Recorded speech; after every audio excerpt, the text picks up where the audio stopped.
कश्मीर और हरियाणा के चुनाव के बाद अब बारी यूपी के उपचुनाव की है, जहां एक बार फिर दो लड़कों की जोड़ी चर्चा में है। लेकिन इस बार चर्चा इस बात की है कि अखिलेश यादव ने समाजवादी पार्टी के 6 उम्मीदवारों के नामों की लिस्ट जारी कर कांग्रेस को झटका दिया है। इशारों में हरियाणा चुनाव की हार का आईना दिखा दिया है, जबकि अभी कांग्रेस हरियाणा की हार से उबर भी नहीं पाई है। सवाल यह है कि क्या इस बार दो लड़कों की जोड़ी योगी को 10 में से 10 सीटें तो नहीं जितवा देगी।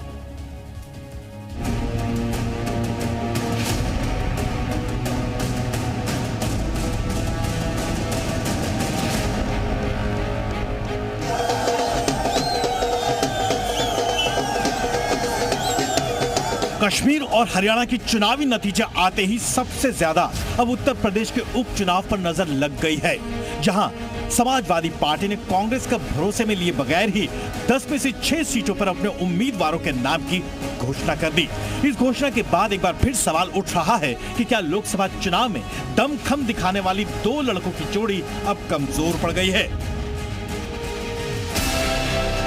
हाल ही में मुख्यमंत्री योगी आदित्यनाथ ने भी यूपी के दो लड़कों की जोड़ी को भस्मासुर से तुलना कर अपने इरादे साफ कर दिए थे कि यूपी के उपचुनाव में वो 10 का दम दिखाएंगे। अब यूपी के अंदर ये तो दो लड़कों की जोड़ी गुमराह करने के लिए आई है। इन्होंने लूटने के सिवाय, अपने परिवार के सिवाय किसी का कोई हित नहीं किया है, तो इन्होंने उस शक्ति का दुरुपयोग किया है, वैसे ही जैसे किसी कालखंड में भस्मासुर ने किया था। आपको बता दें कि समाजवादी पार्टी ने करहल सीट से तेज प्रताप यादव को उम्मीदवार बनाया है, जो कि खुद अखिलेश यादव भी इस सीट में विधायक रह चुके हैं। इसी तरह सीसामऊ से नसीम सोलंकी, फूलपुर से मुस्तफा सिद्दीकी, मिल्कीपुर से अजीत प्रसाद, कटहरी से शोभावती वर्मा और मंझवा सीट से डॉक्टर ज्योति बिंद को प्रत्याशी बनाया गया है। इन सभी को उपचुनाव में कमाल करने की उम्मीद है। ये खुशी मेरे लिए बिल्कुल नहीं है। ये चुनाव की जिम्मेदारी जो आई है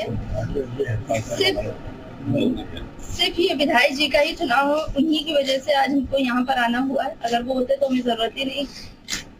बहुत बड़ी जिम्मेदारी है और बाकी जो है सब लोग हैं साथ में, इन्हीं लोग को देखना है। जो हम मेहनत हमसे जितनी हो सकेगी मुझसे ज्यादा करेंगे। सवाल है कि बाकी 4 सीटों के लिए कांग्रेस और समाजवादी पार्टी में से कौन चुनाव मैदान में होगा। दरअसल अब तक दो लड़कों के बीच समझौता हुआ ही नहीं है, लेकिन जोड़ी कायम रहने का भरोसा दोनों को ही है।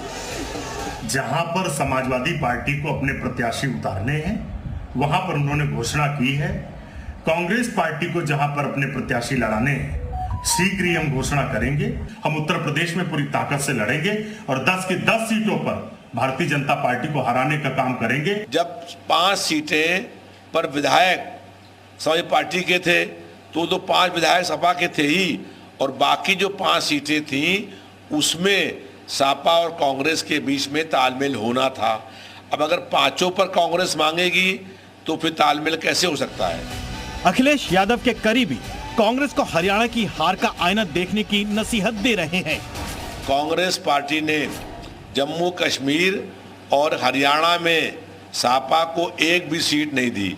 अगर हरियाणा में कांग्रेस पार्टी ने सपा और आम आदमी पार्टी से तालमेल कर लिया होता तो आज हरियाणा में इंडिया गठबंधन की सरकार होती।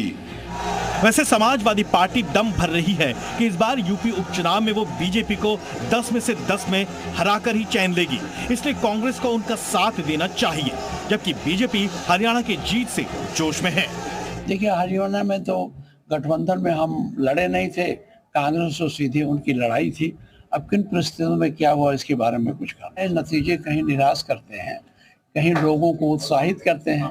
उत्तर प्रदेश का जब नतीजा आया तो भाजपा निराश हो गई थी। कि हमारी जो संगठनात्मक गतिविधि है वो लगातार हमारी आगे है, हम लोग आगे बढ़ा रहे हैं और जैसे आचार संहिता लगेगी प्रत्याशी घोषित करके जनता के बीच में जाएंगे। जो ट्रैक रिकॉर्ड है पुराना, आप समाजवादी पार्टी का कांग्रेस का देखोगे तो आपको सब चीजें दिख जाएंगी। राजनीतिक जानकारों के मुताबिक दो लड़कों की जोड़ी का अस्तित्व कब तक बचेगा कहना मुश्किल है। आपको बता दें कि बीजेपी अब तक 9 उम्मीदवारों के नाम घोषित कर चुकी है, तो मायावती ने भी अकेले दम पर हाथी को विजयी बनाने का प्रण लिया है। ब्यूरो रिपोर्ट, जी मीडिया।